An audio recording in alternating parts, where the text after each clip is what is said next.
Olá, pessoal. Bom dia. Dando continuidade às nossas aulas.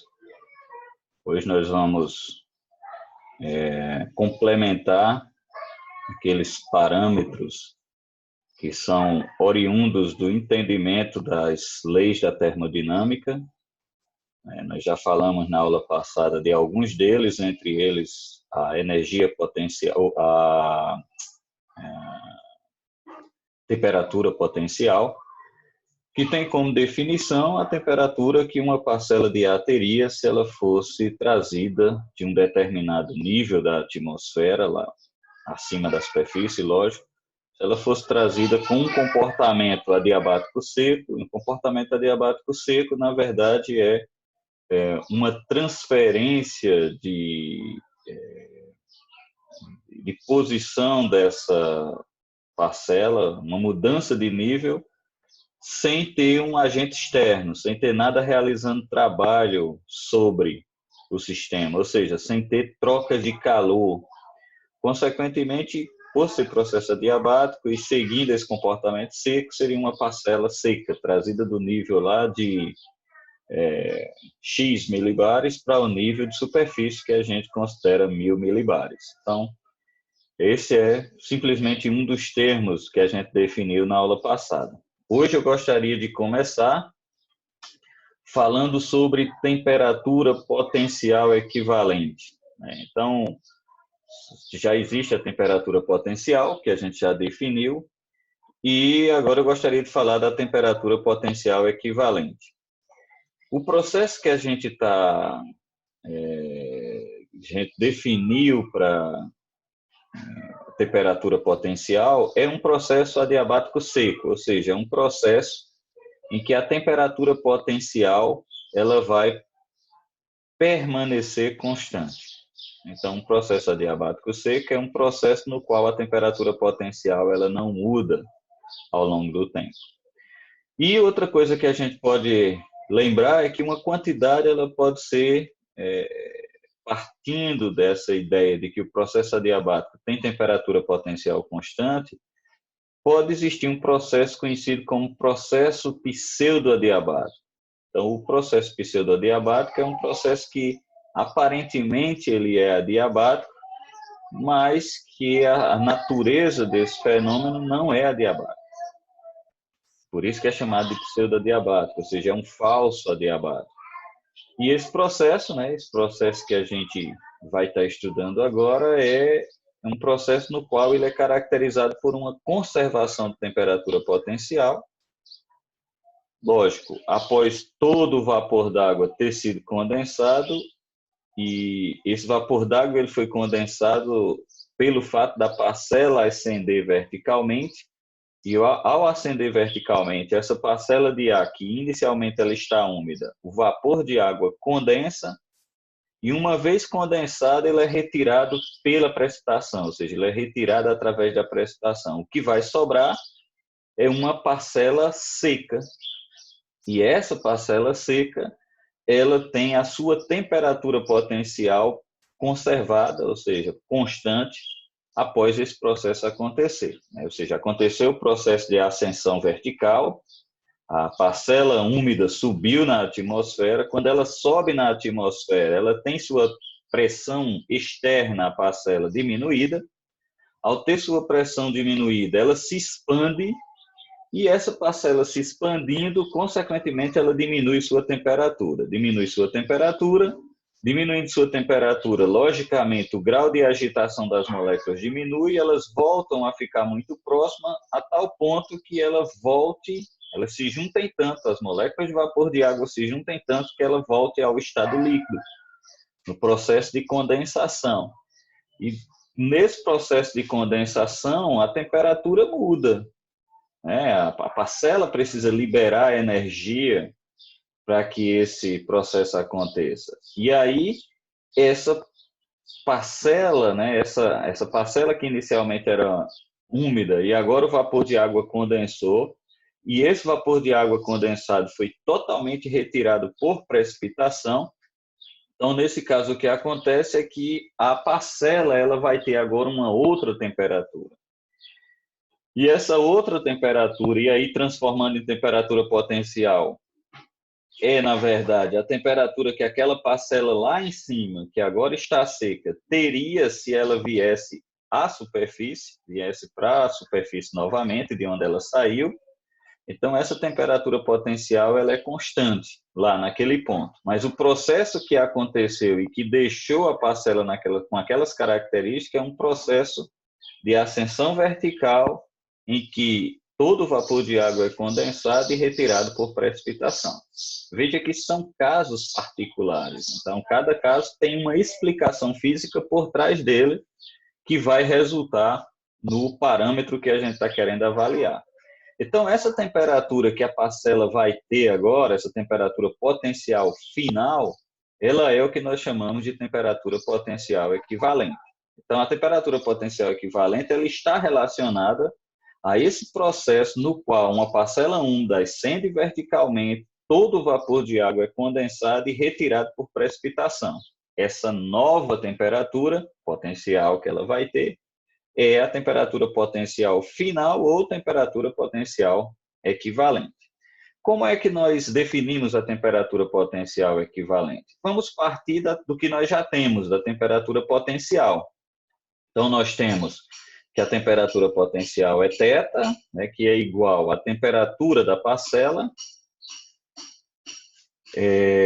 que multiplica essa razão entre a pressão ao nível de superfície, que é 1000 milibares, e a pressão naquele nível em questão, onde a parcela realmente está, e a razão RD sobre CP, ou seja, constante do ar seco, já que o processo é um processo, depois que a parcela fica seca, é um processo adiabático seco. CP é um calor específico à pressão constante, porque você está tratando de aquele nível específico em que a parcela está sendo observada. Então, se a gente aplica logaritmo a ambos os membros dessa equação, né, você vai ter log de θ, log de t, aqui o expoente, né, do logaritmando vem para cá, então você tem mais RDCP log de 1000 sobre P. Isso aqui são operações logarítmicas que vocês já conhecem. Então, abrindo a equação um pouco mais, né, você tem o logaritmo de uma razão, né, então é a subtração dos logaritmos, então você tem log de θ igual a log de t, mais RDCP que multiplica log de 1000 menos log de P. Do RDCP pelos dois termos, eu tenho um log de θ igual a log de t, mais RDCP log de 1000 menos RDCP log de P. Então, como sabido, esse termo logo vai desaparecer, né? Você tem uma constante aqui, que é 1000, né? Então, vocês já conhecem as regras de logaritmo, que trata das ferramentas ou das regras matemáticas, né, para resolução de logaritmo. E o que sobrou, né, o log de θ, que são as variáveis, de fato, log de t menos RD sobre CP log de P, eu vou diferenciar esses termos, e aí eu tenho, na verdade, como resultado, dθ sobre θ igual a dt sobre t menos RD sobre CP, dP sobre P. Se eu pegar esses termos aqui e multiplicar ambos os lados da equação por CPT, eu não altero a equação, CPT, na verdade, é o calor específico à pressão constante vezes a temperatura. Eu vou multiplicar por esse termo. Então, desse lado vai ficar CPT dθ sobre θ igual a CPT dt sobre t, né? Então, t, o CPT, o t com o t do denominador desaparece, então vai ficar CP dt menos RD t dP sobre P.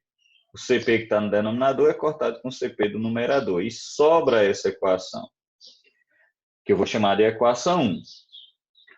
Por outro lado, a gente lembra da primeira lei da termodinâmica, né? Vocês lembram que eu falei desde o início do curso. Tem equações ou tem definições físicas que elas nortearão até o final do nosso curso. Todos os termos que a gente vai encontrando, eles acabam sendo oriundos da equação da termodinâmica, né, a equação dos gases, da equação das leis da termodinâmica e da equação da hidrostática, que já é resultado da equação dos gases. Então, se a gente lembrar, sempre a gente vai partir desses parâmetros ou dessas definições físicas para a definição dos termos que a gente quer. Então, como eu falei, o meu objetivo nesse curso é sempre mostrar, fazer com que vocês entendam de onde vêm aquelas equações que aparecem lá nos livros de vocês. Então, se eu pegar a primeira lei da termodinâmica, que é a equação dos gases, ou seja, primeira lei, né, da conservação da energia, dQ igual a Cp dt menos alfa dP, e pegar a equação dos gases, né, P alfa igual a RDT, ou que alfa é RDT sobre P, eu posso trabalhar com a equação 1 de tal forma que eu chegue à equação da temperatura potencial equivalente. Então, dQ igual a Cp dt menos RDT dP sobre P, né, que é a equação 2, que se eu simplesmente substituir o meu alfa na equação da primeira lei da termodinâmica, então eu substituir a equação dos gases na equação da primeira lei da termodinâmica e eu tenho a equação 2. Veja que, no meu caso, esse termo CPT de θ sobre θ é igual a isso aqui. E dQ é igual a isso aqui. Se você olhar a equação 1 e a equação 2, o segundo termo da equação ou das equações são iguais. Então, se Cp dt menos RDT dP sobre P na equação 1 e eu tenho Cp dt menos RDT dP sobre P na equação 2, eu posso dizer que dQ é igual a esse termo aqui, CPT dθ sobre θ. Então, dQ é igual a CPT dθ sobre θ. No caso do vapor de água condensado, né, ou seja, a definição da temperatura potencial equivalente diz que todo o vapor de água condensou. Como todo esse vapor de água condensou, eu sei quanto de calor foi liberado. A quantidade de calor liberado foi menos LE dRS. Isso nós já sabemos, né? Nós já vimos da equação anterior. Do conteúdo anterior em que a gente definiu a equação de Poisson e de onde vem todo esse formalismo de que a quantidade de vapor de água condensado ela tem a ver com a quantidade de energia latente liberada. Tem essa relação direta. Ou seja, para que a água vá para o estado de vapor, é necessário que receba essa quantidade de energia. Para que ela condense, é necessário que ela libere essa mesma quantidade de energia. Então, nesse caso, a quantidade de calor utilizada é menos LE/dRS, né? Menos porque ela está liberando essa energia. Então, menos LE/dRS igual a CPT de θ sobre θ. Passando o T para cá, eu tenho menos LE/dRST CP de θ sobre θ. Matematicamente, né, em virtude do que você já conhece, da magnitude da razão de mistura, de saturação, o livro do Hess, né, o Introduction to Theoretical Meteorology, esse livro ele tem na biblioteca, né, um livro antigo, né, de 1959, e lá o Hess mostra que dRS sobre T é aproximadamente D de RS sobre T. Veja que a derivada está só no RS, mas o Hess mostra que essa variação, essa taxa relativa à temperatura, né,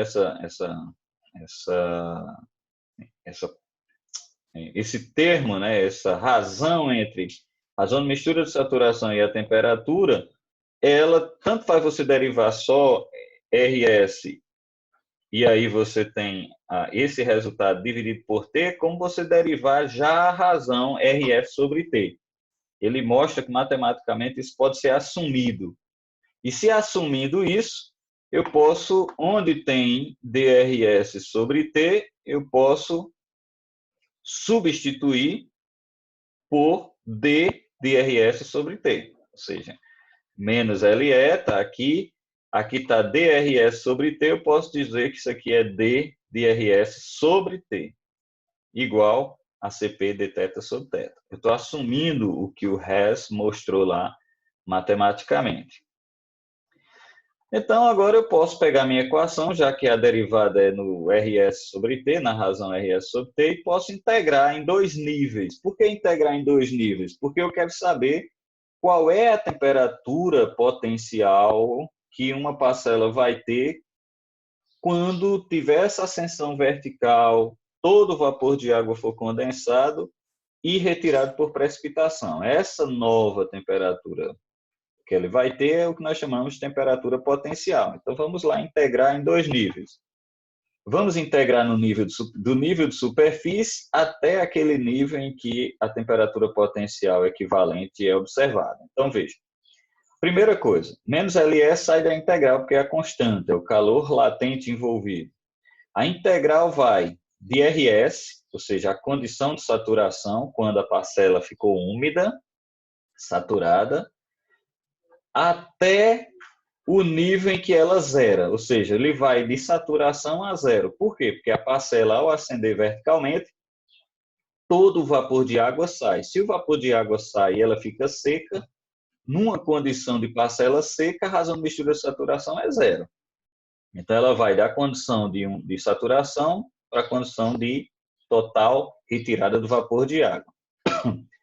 Então, eu tenho integral de RS a zero, de D de RST, igual a CP, também é uma constante, sai da integral, integral de θ, que é a temperatura potencial que a parcela tem lá no nível de superfície, a gente lembra da própria definição de temperatura potencial, e vai até o nível θE, ou seja, temperatura potencial equivalente, que é onde todo o vapor de água é retirado por precipitação e a nova temperatura, quando a parcela zera o seu vapor de água, é a temperatura potencial equivalente.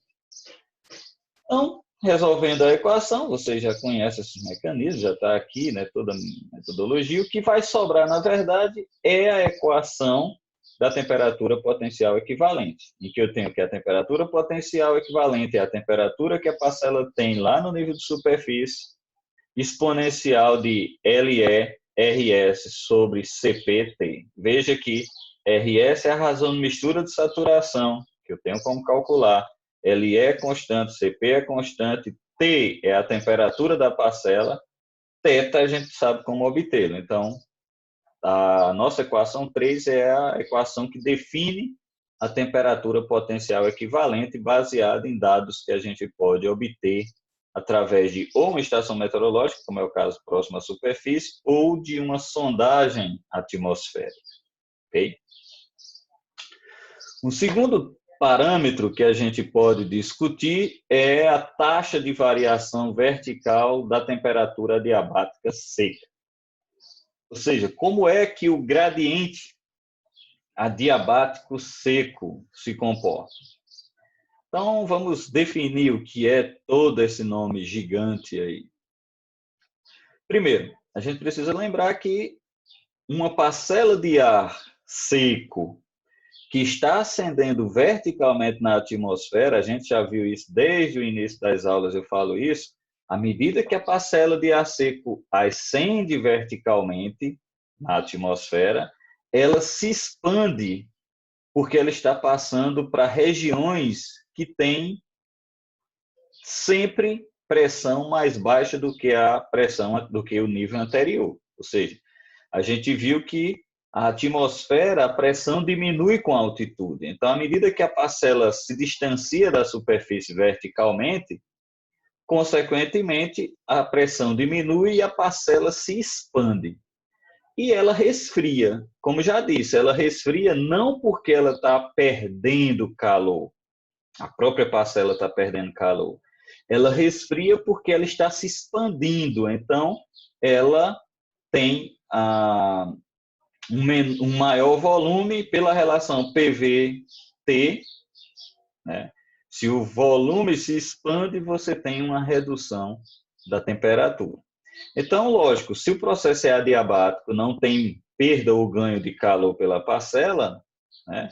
E nesse caso a parcela é uma parcela de ar seco, nós vamos chamar de adiabático seco. processo adiabático seco, ok?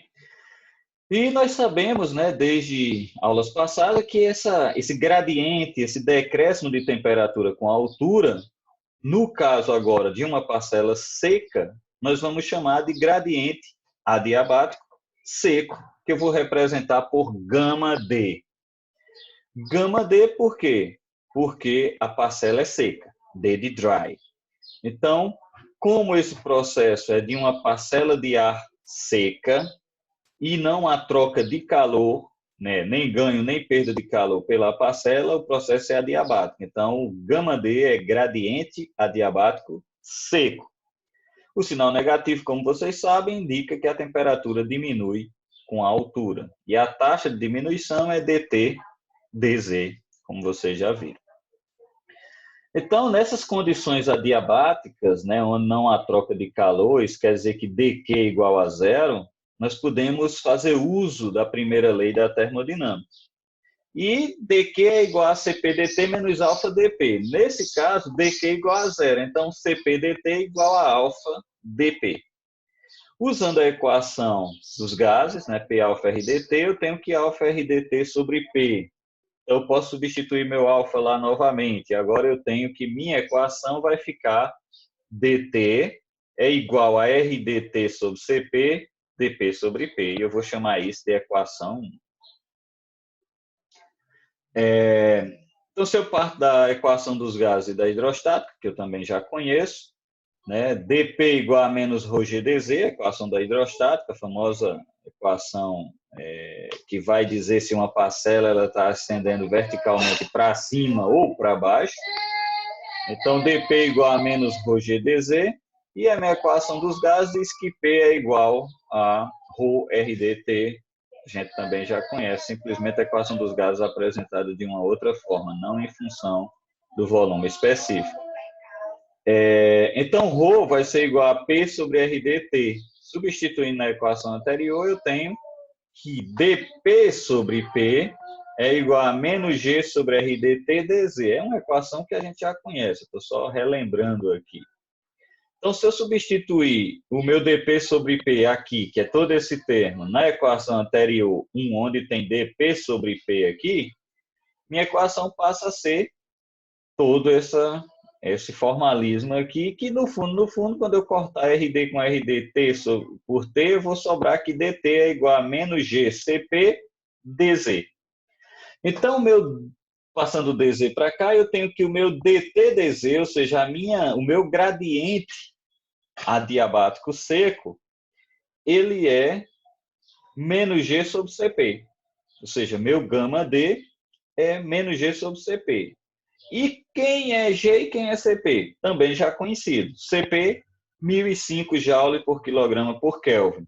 G, 9,80665 metros segundo ao quadrado, como a gente definiu em termos médios. Então, em geral, substituindo os valores dessas constantes, nós temos que o gradiente adiabático seco ele é aproximadamente 9,8 Kelvin por quilômetro, que nós vamos arredondar para termos de operacionalidade das equações, que gama D é 10 graus por quilômetro, ou 10 Kelvin, ou 10 graus Celsius por quilômetro. Esse é o valor de gama D. Veja que gama D é diferente do gama da atmosfera média dentro da troposfera. O gama médio da troposfera é 6,5 graus Celsius por quilômetro. O gama D, né, o gradiente adiabático seco, ele é maior, ele é 10 graus Celsius por quilômetro, por uma simples razão. A atmosfera úmida, né, ela tem mais calor envolvido, né, porque a umidade ela aprisiona calor e é um gás de efeito estufa. Então, isso faz com que você tenha o calor mais bem distribuído na atmosfera e, consequentemente, a variação de temperatura com a altura não é tão intensa como no caso de uma parcela que está ascendendo verticalmente na atmosfera, mas a parcela é seca. E o processo é um processo adiabático, ou seja, ela não troca calor com a sua vizinhança. ok? Então, esse é o valor do gradiente adiabático seco na atmosfera terrestre. E aí a gente pode ver isso aí, né? Alguma representação esquemática do que acontece pelo ar seco. Então, a parcela de ar seco, nesse caso específico dessa figura, uma parcela de ar seco, ela está ascendendo, né, aqui verticalmente. Então, ela inicialmente, veja, a superfície se aquece. Imagine aqui que isso aqui seja asfalto, né? Não tem água nessa superfície, né? Não tem água, nem tem planta. Então, o ar que está se formando sobre ela é um ar seco, sem vapor de água. Então, a parcela se aquece 32 graus aqui, ela começa a subir na atmosfera, né? À medida que ela sobe na atmosfera, ela vai encontrando níveis de pressão inferiores, as pressões vão sendo menores, então ela vai se expandindo e à medida que ela se expande, ela reduz sua temperatura a cada 1 quilômetro de 10 graus. Então, veja, ela começou na superfície 32 graus, a 1 quilômetro de altura ela já está com 22 graus, a 2 quilômetros 12 graus, a 3 quilômetros 2 graus e assim sucessivamente. Então, ela vai resfriando porque ela vai expandindo, não é porque ela vai perdendo calor para o meio circunvizinho. Por que ela não está perdendo calor? Porque tem que lembrar, o processo é adiabático. Essa é uma palavrinha importante nesse tipo de fenômeno. E a mesma coisa acontece se esse ar for forçado a descer. Por alguma razão, imagine que tem uma massa de ar, né, fria forçando esse ar a descer em direção à superfície. A mesma coisa, à medida que ele vai descendo, a parcela vai se contraindo porque a pressão externa é maior e à medida que ela se contrai, ela aumenta a sua temperatura e aí chegando até o nível de superfície. Então, a parcela se aquece à medida que ela é comprimida em direção à superfície e resfria à medida que ela é expandida, se distanciando da superfície, passando para pressões menores à medida que ela ascende verticalmente. Então, essa taxa de decréscimo, nesse caso, é 10 graus Celsius por quilômetro, por uma razão simples. O processo é adiabático e seco, a parcela está seca. E a taxa de decréscimo é 10 graus Celsius por quilômetro. Isso precisa estar na mente de vocês. O gradiente adiabático, aliás, o gradiente de temperatura adiabático seco, 10 graus Celsius por quilômetro. E no caso de ar úmido, tem diferença? Tem. Nós já vimos que no caso do ar seco é tranquilo, a gente já sabe, ele é constante. Mas no caso do ar úmido, não, porque depende do teor de vapor de água que tem nessa atmosfera. Então, vamos lá em busca dessa taxa de variação vertical da temperatura adiabática saturada ou adiabática úmida, né? Como a gente não tem a situação intermediária, a gente tem adiabático seco e adiabático saturado. Então, a parcela na adiabática saturada ela é uma parcela úmida, uma parcela que está lá saturada de vapor de água. Então, vamos para lá. Para uma parcela de ar úmido, né, saturado, a variação de temperatura vertical, né, durante esse movimento vertical, assumindo que as condições são adiabáticas, ela continua sem receber nem perder calor para a sua vizinhança, ela tem um comportamento, e esse gradiente vertical adiabático saturado, o comportamento dele é dado por γS. Veja que no caso do ar seco, é γD. No caso do ar saturado, é γS. Então, a expansão adiabática, né, por essa ascensão vertical, ela vai conduzir a uma condensação do vapor de água. Então, veja, o processo é o seguinte, isso você já conhece.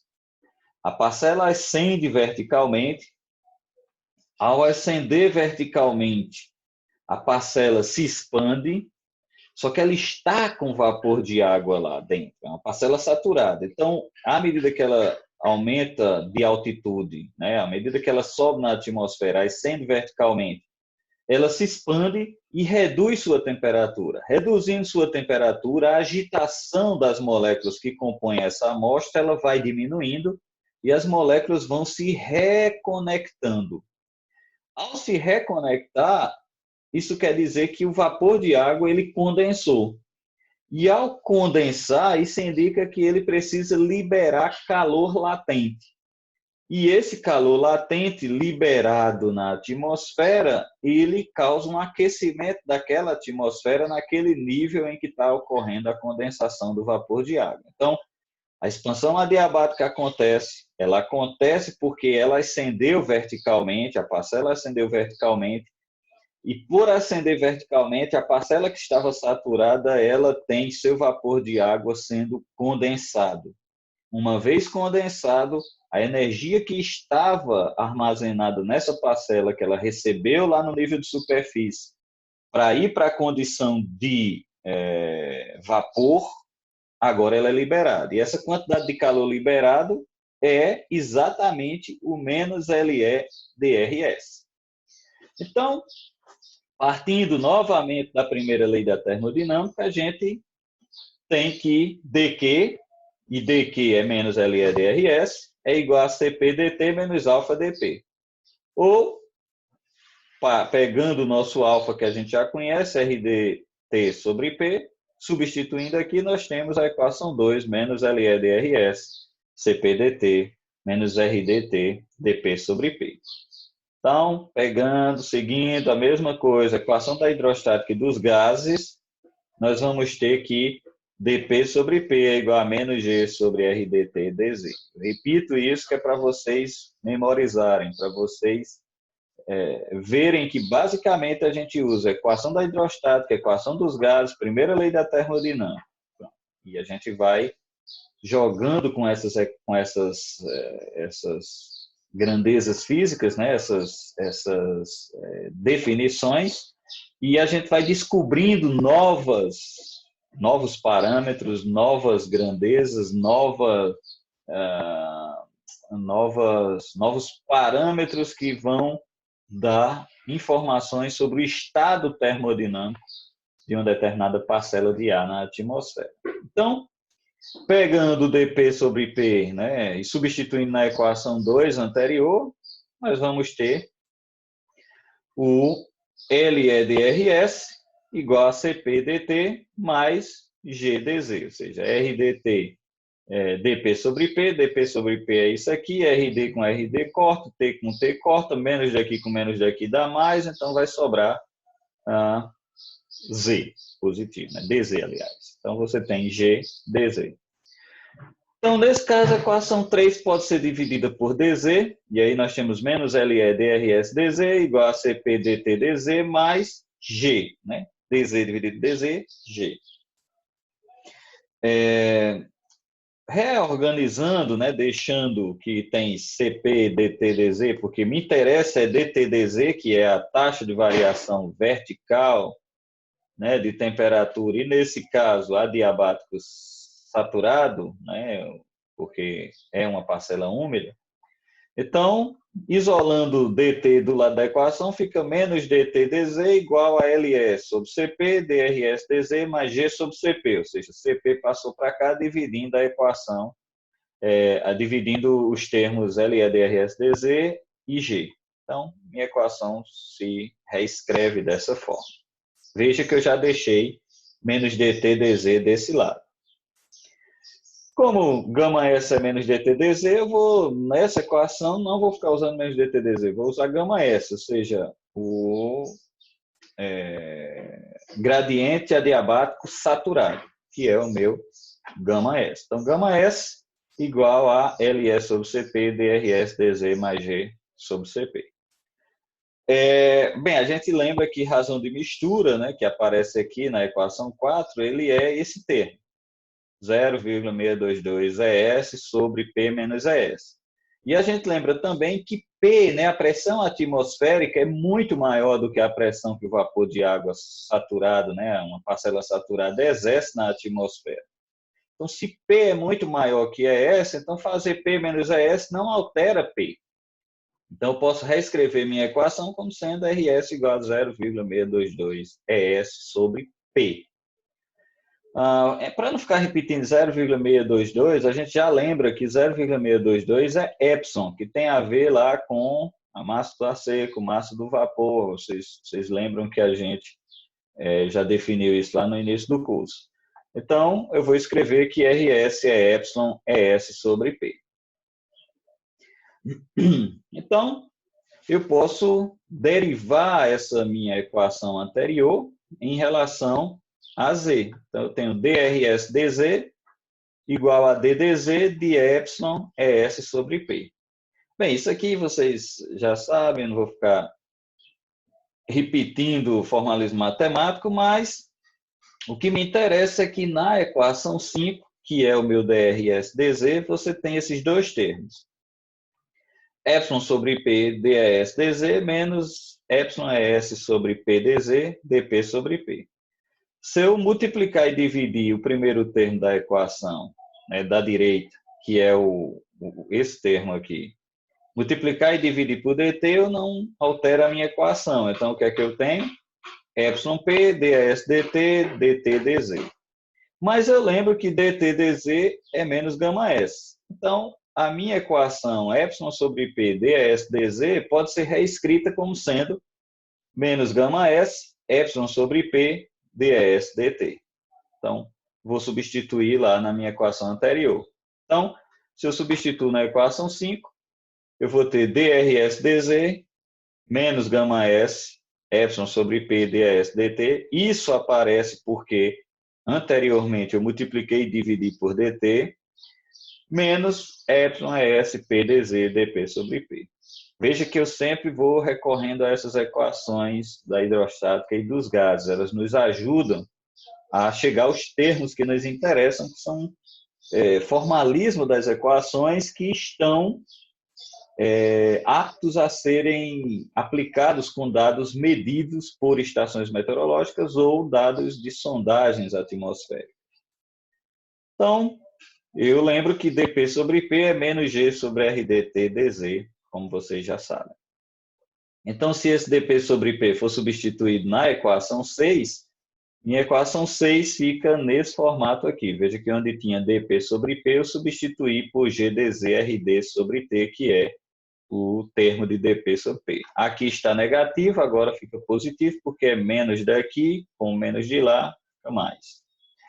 E eu posso, né, observando que eu tenho um DZ no numerador, um DZ aqui, eu posso já eliminá-lo e vai sobrar que meu DRS DZ é igual a menos gama S, epsilon sobre P dAs dt, mais epsilon ES sobre P, G sobre R aqui de equação 7. Okay? A gente viu na aula anterior a famosa equação de Clausius-Clapeyron. Então, a equação de Clausius-Clapeyron diz que a relação DAS-ES ela é menos a relação DAS-ES ela é LE-DT sobre RV-T ao quadrado. A gente viu da aula anterior. Então, nesse caso, se eu reorganizar minha equação, meu DES dt é LE sobre RV, ES sobre T ao quadrado. Então, veja que aqui eu tenho DES dt na equação 7, então eu posso substituir por isso aqui, né, vindo da equação de Clausius-Clapeyron. Então, substituindo, minha equação vai ser reescrita dessa forma. Só que aí eu vejo o seguinte, epsilon ES sobre P é o RS. Então, isso implica dizer que onde eu tiver epsilon ES sobre P, eu posso substituir por RS. Nessa equação, você vê aqui, epsilon ES sobre P. Nessa eu tenho epsilon ES sobre P. Então, para simplificar, nessa equação anterior, na equação do RSdz, do DRSdz, eu vou substituir onde tem epsilon ES sobre P e deixar em função da razão de mistura de saturação. Então, vai ficar DRSdz igual a menos gama S, LE sobre RV, aliás, LRS sobre RVT ao quadrado. Porque RS apareceu aqui, porque epsilon é S sobre P RS. E aqui já aparece direto, né? RSG sobre RDT.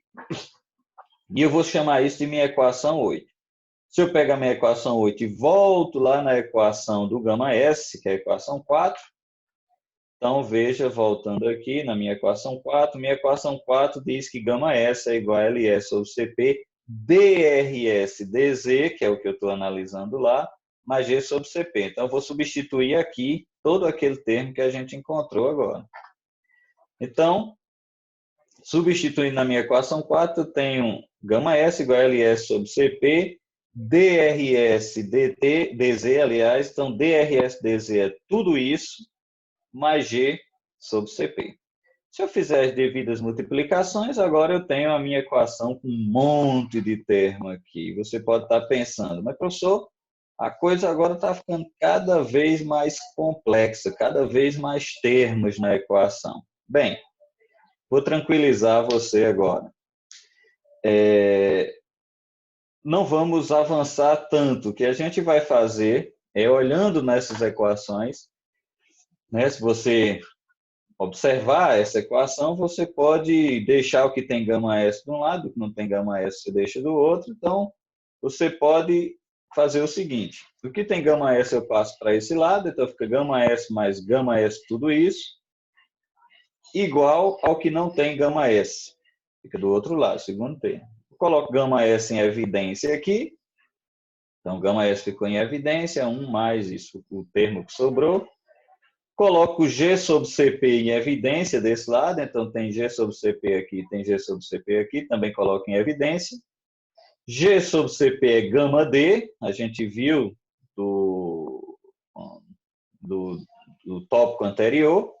Então, realmente, o meu gradiente adiabático saturado, o gama S, ele é dado por essa expressão. O gama S ele é, na verdade, gama D vezes isso, dividido por isso. Mas quem são isso? Os termos são conhecidos. Calor latente, que é padronizado, lá a gente tem o valor dele. RS é obtido mediante dados de uma estação meteorológica ou de uma sondagem atmosférica. RD é constante, T é medido, e os demais termos também são constantes aqui, CP, RV. Então, na verdade, é uma equação cheia de termos, mas todos os termos, os que não são constantes, os demais termos são obtidos por medições meteorológicas. Medições ou de dados de superfície, numa estação, ou de dados de uma sondagem da atmosfera. E esse é o nosso gradiente adiabático saturado. Veja que, ao contrário do gradiente adiabático seco, ele não é constante e ele depende, como eu já disse, do teor de umidade da atmosfera. Nesse caso, representado aqui por RS. Ok? Então, esse é o gradiente adiabático saturado. E aqui está uma condição interessante. Nesse cenário, eu posso observar duas situações específicas. Eu posso observar uma condição inicial em que o ar não está saturado, e eu vou dizer que esse ar está ascendendo verticalmente por um processo adiabático seco, e um cenário em que acontece o que nós chamamos de nível de condensação, em que a partir daquele ponto, até condensar todo o vapor de água, nós dizemos que a parcela segue um processo adiabático úmido. Então, veja o seguinte. Eu tenho a parcela, se forma a superfície, seguindo por um processo adiabático seco, ela decresce sua temperatura 10 graus por quilômetro. Então, o primeiro quilômetro cai para 22, segundo quilômetro 12, terceiro quilômetro 2. Só que nesse nível aqui, eu alcancei o nível de condensação. A partir daqui, a parcela está saturada. Estando saturado, o que é que vai acontecer?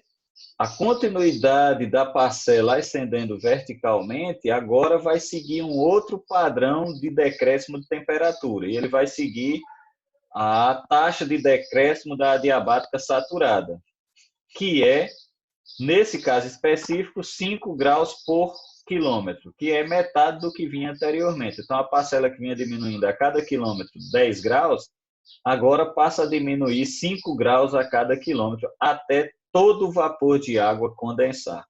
Então, veja que a parcela ela pode seguir, durante um determinado momento, um movimento seguindo um comportamento de variação de temperatura adiabático seco, e a partir de um determinado nível da atmosfera, ele mudar de um processo adiabático seco para um processo adiabático úmido, porque as condições favorecem esse processo de condensação do vapor de água na atmosfera. Eu vou parar aqui e vou retomar exatamente a partir dessa figura, ok?